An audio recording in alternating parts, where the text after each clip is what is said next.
Hey, what's going on YouTube? Alabama Reloader here. So today is February the 11th, which is one day after deer season closed in the state of Alabama. So now that deer season is over,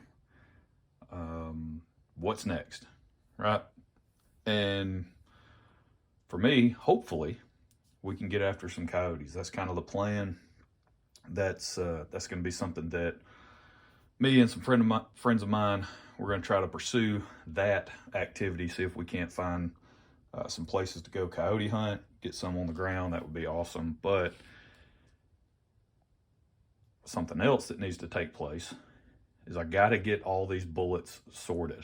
Now, if you'll recall, I did a video on this, and this is that huge order that I placed with American Reloading, and they sell new and pulled projectiles, right? So you can go on their website. They have some stuff that's new, and then they have a lot of stuff that is sort of blim, right? Factory blims. It may just be a slight discoloration. It might be a weight variance issue, whatever, right? And they get rejected from the factory, whatever bullet manufacturer it happens to be. And then also they sell pulled bullets. Well, that was the majority of what I purchased on this particular order was pulled bullets.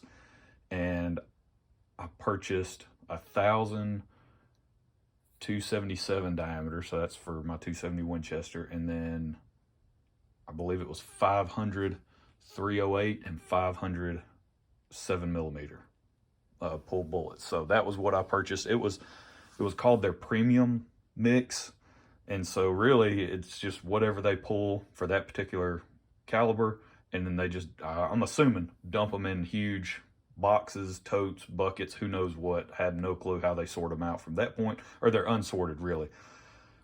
But I don't necessarily know what their definition of premium is, and everything goes into, I would assume, one collection or holding area, and then from there they just, I would imagine pack them out by weight, right?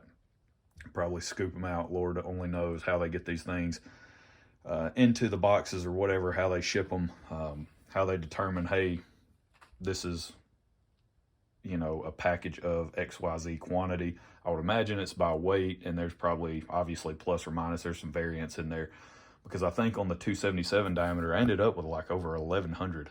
I think it was over 1,100. I go through all the numbers in that particular video. That was where I did sort of an unboxing type setup and a review of what all I got, the types of bullets that I got, right? The construction, whether it be ballistic tips or maybe some Barnes tip TSX or regular TSX or some Federal trophy bonded or whatever, right? I go through that in great detail in that video, but these have just been sitting, and I ended up getting, it was like over 2,000, ended up over 2,000 bullets. I can't remember the total, but it was a ton of bullets, and so they've just kind of been sitting here, and really the only ones that I started to sort through in the beginning were the 277 diameter, because I had gotten so many of the Barnes bullets in 277 diameter. I was shocked at the quantity of Barnes that I got in that particular order, and it more than made up for the cost of the entire order itself. So really good value there. I got lucky. You might not have a similar experience, but I know other people who have went out and since purchased bullets from these guys sort of in this setup, and they've had great luck with it as well. So it's really just, you might get lucky and, hit a jackpot like a ton of Barnes bullets, and then you might not. You might get a ton of Hornady Interlock bullets, which is what I'm sorting through right now, which is not a bad thing. I mean, these will definitely, get the job done on some deer, which I actually killed a doe with a Hornady 130 grain interlock bullet this season. So, and it performed great. Dropped the deer. Shot was about maybe, I want to say maybe 90 yards, somewhere in that range. I think it was just under 100.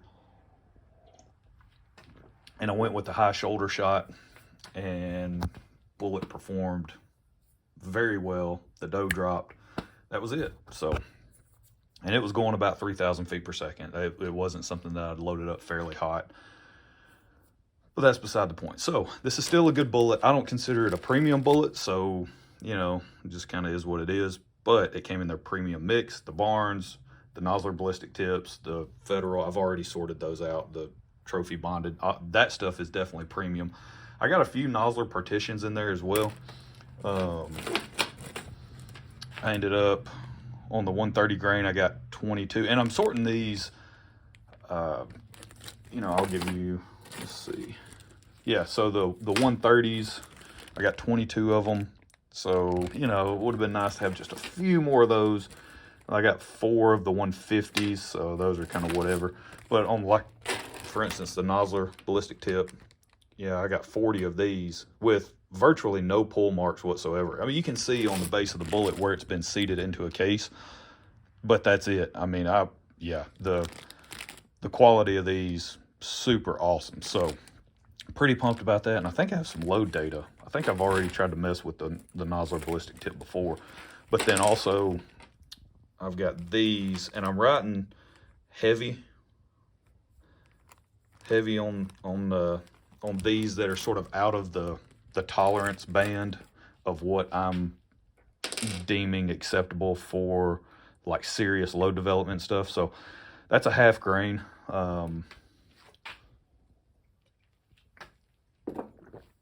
So it's a half grain is what is my tolerance band, if you want to call it that, or my window.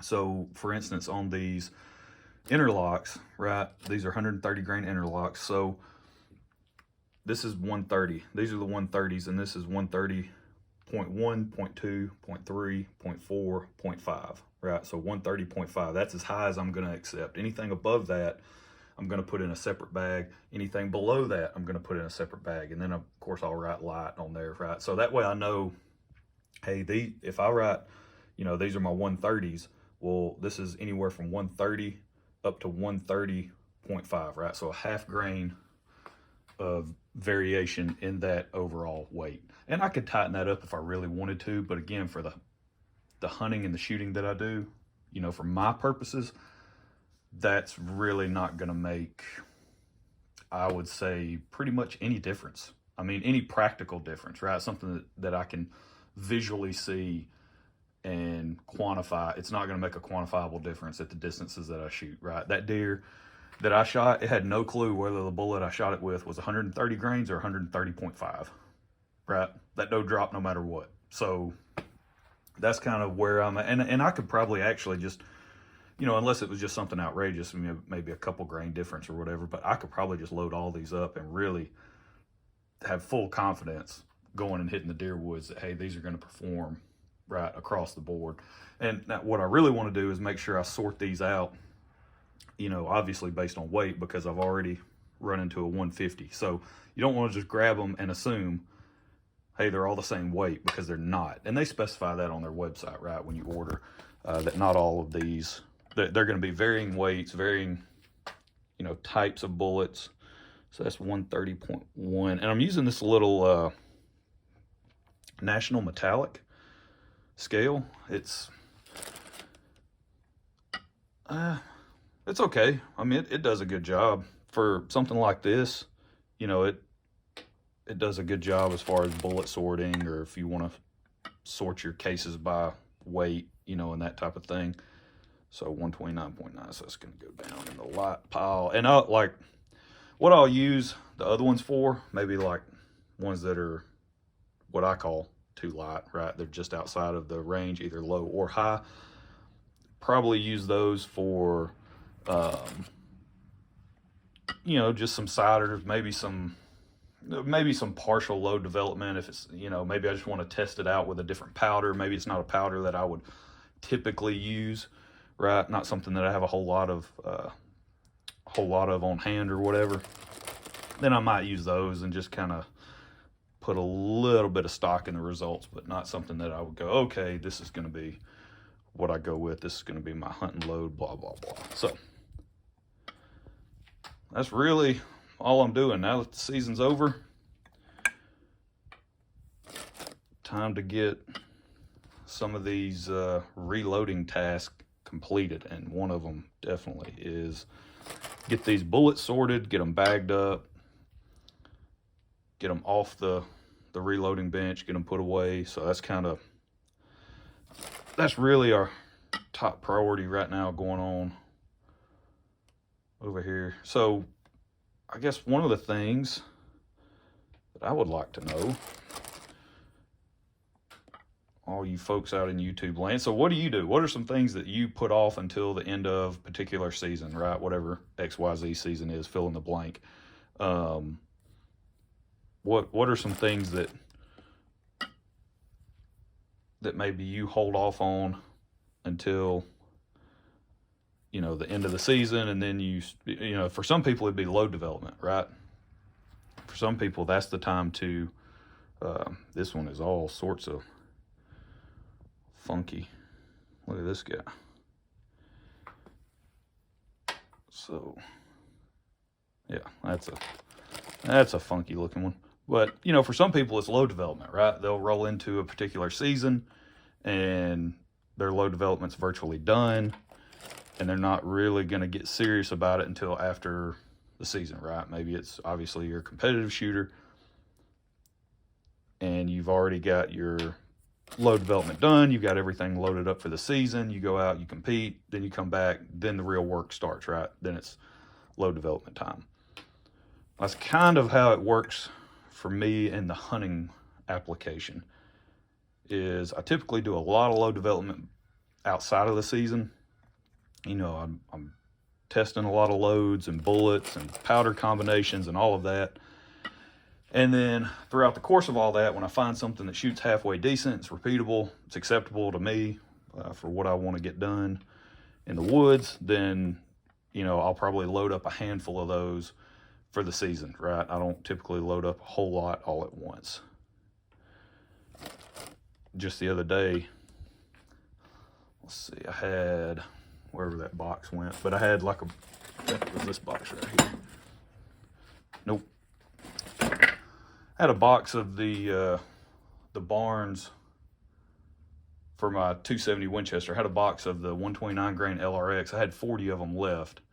And so I had found a decent shooting load, you know, something that was repeatable. And that's exactly, that's the load that my wife used to kill her buck this season. And so, and it shoots pretty good out of my Tika T3X Superlight. And so I was like, you know what, I might as well just load up the other 40 of these. That can be a hunting load and just dedicated to that. You know, I'm probably not going to experiment too much more with the 129s, those LRXs.